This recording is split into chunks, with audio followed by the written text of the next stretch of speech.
Jim Rogers says that the world's leaders have got the solution completely wrong. He joins us now from his office in Singapore. Jim Rogers, thanks for taking the time to talk to us.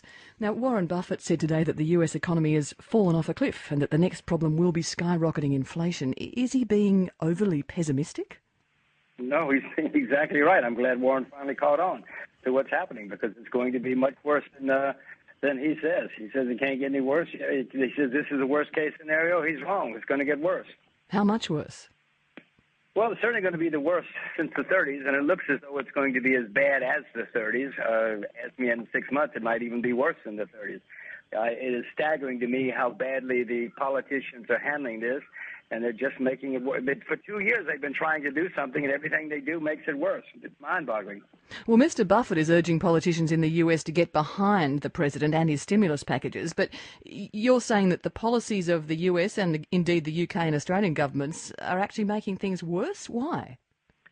The idea that you can solve a problem of too much debt and too much consumption with more debt and more consumption, please, miss. I mean, that defies logic, if you ask me. We have a problem where people are too much in debt. They've been spending too much. We have to have most economies, not all, to settle down, liquidate debt, try to save some money, and prepare for the future and invest for the future. Not go deeper into debt. That's insane. But people say that these stimulus packages are essential to keep the economy ticking over and just to keep confidence there. Well, miss, yes, but remember, we've had the worst credit excess we've had in world history in the last 10 years. You can't just suddenly say, well, everything's okay now. We're going to ignore the fact that we had a terrible bubble. But you can spend more trying to prevent a recession than if you just go ahead and have the recession and get it over with. We have safety nets now. We have umbrellas to help protect people. I mean, this is just making the situation worse. They've been doing the same thing for 10 years, and it keeps getting worse. So what should the world's leaders agree to at the G20 summit next month? What should they be working on to deal with this crisis? Most of them should resign. And the ones that won't resign, they should all go down to the bar and just have a beer and leave the rest of us alone. Let us get on with it. People know what to do. People know to cut spending. They know to start saving money. Government should do the same thing. Government should cut taxes and let people rebuild their savings. We have a huge dearth or lack of savings in most of the Western countries. But you mentioned the Great Depression. I mean, wasn't the lesson of the Great Depression that government couldn't just stand on the sidelines, that it had to get involved and pump money into the economy, into the system? Miss Franklin Roosevelt, who was the American president then, did everything you just got through saying and what they're doing in Washington now. But in 1940, the unemployment in America was higher than it had been in 1931, more or less in the problems of the recession. The Secretary of the Treasury in Washington at that time came out and said, listen, we have not solved the problem. We have done nothing more than get America deeper and deeper and deeper into debt. This did not work. That comes from Franklin Roosevelt's own Secretary of the Treasury in 1940. So how long will it be before things turn around on their own then? Well, if they left it alone, it might get over in 2 or 3 years, 4 years. I mean, unfortunately, they've now wasted so much money.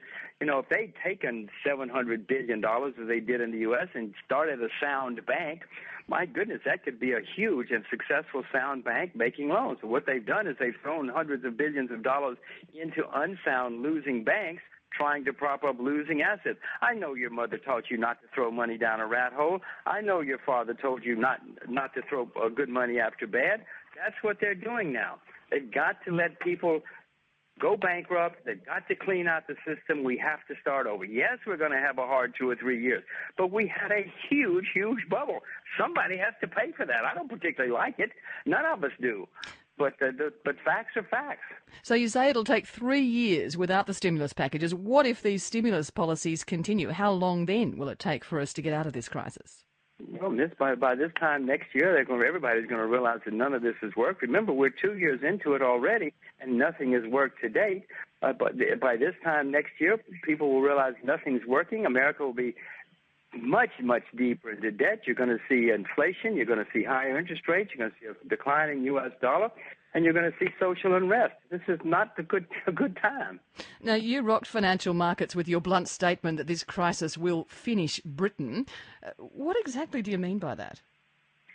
Well, the United Kingdom, which is one of my favorite countries, has the North Sea oil is drying up there, and that's been one of their major sources of income. They've also had a huge source of income in the city of London, which is also drying up. So they're losing their two of their major sources of income. I see nothing on the horizon which Britain has to sell, which will replace those two gaping holes, and therefore the pound sterling is going to be in serious trouble. Britain is already a huge debtor nation. It is piling up even deeper debt. I hate to say it, but no, if I were you, I would sell your sterling if you have any. I've sold mine. And what about Australia? I mean, politicians in this country are following the same sorts of policies that you've criticised in the UK and the US. Will Australia also be finished? I'm afraid the lucky country's not so lucky anymore, is it? No, Australia should be one of the better placed countries for all of this. The best part of the world economy in the next 20 years is going to be natural resources, farming, mining, things like that. Australia should be well situated. Unfortunately, your government is racing around running up gigantic debts instead of, building to your strengths, investing for the future, letting people save and invest. It is staggering to me to watch the Australian politicians who should be reaping the benefits, and Australia should be reaping the benefits, just throwing money down a rat hole. And how do you think China will fare? Well, China's going to wind up better than most, less affected than most, but that's only because China has gigantic reserves. China's is the largest creditor nation in the world. They've saved up big reserves for a rainy day. Well, now it's raining, and they're starting to spend some of it. They seem to be spending it in a wise way, but don't think China's not going to be affected, too. Nearly everybody's going to be affected. Some parts of the Chinese economy were devastated. Others will do fine. Jim Rogers in Singapore, thank you.